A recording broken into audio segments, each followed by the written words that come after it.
For 54 years, Mr. Warden and his wife lived in this home, and through that time, they've been concerned that the creek bank might erode. Tuesday's heavy rainfall brought that nightmare into reality. Their fence now dangles precariously over the edge as the erosion of the bank creeps closer to their home.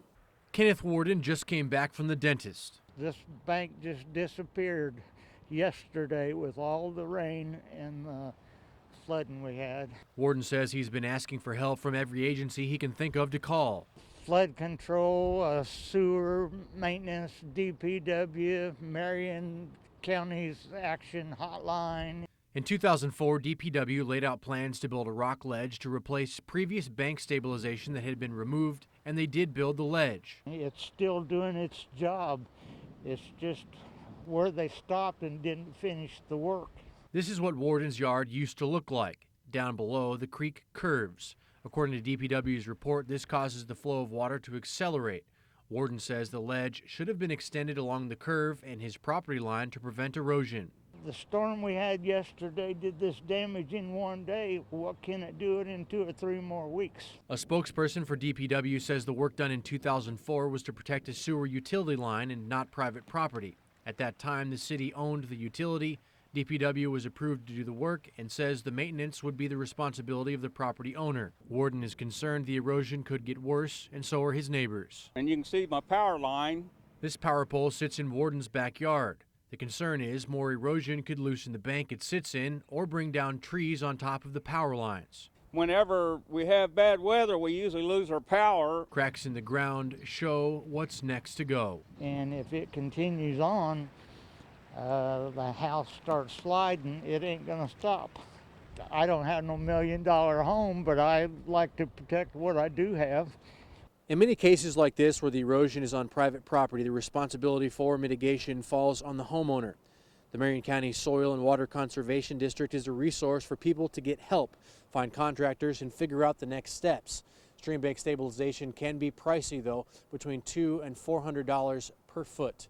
Reporting from the southwest side, Graham Hunter, RTV6. Tonight, RTV6 is working for you, and thanks to your response to our reports, today a homeowner is getting hundreds of thousands of dollars worth of yard repairs for free. RTV6 did not give up on Kenneth Warden after he reached out to us for help. After bringing you several updates on the situation, the community answered the call.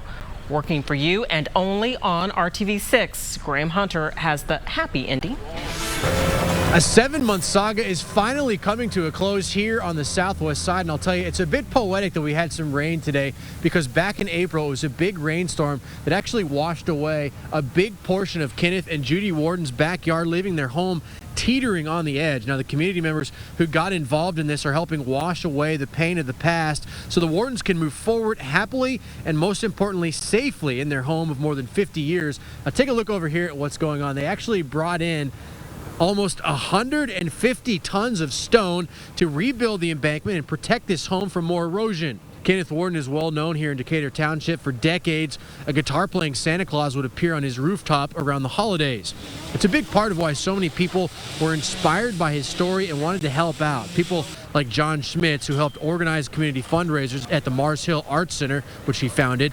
And it was R.H. Marlin Company, which donated the heavy equipment. K&K Aggregate delivered 7 loads of stone. Dale Skaggs is bringing in some topsoil on Saturday. It has been a total community effort.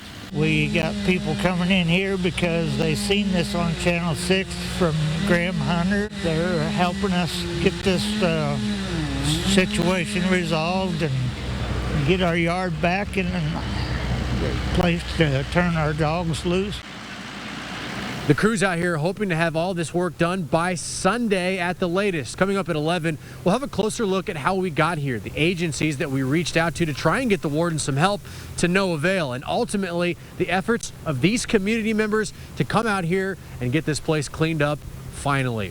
We're reporting from the southwest side, Graham Hunter, RTV6.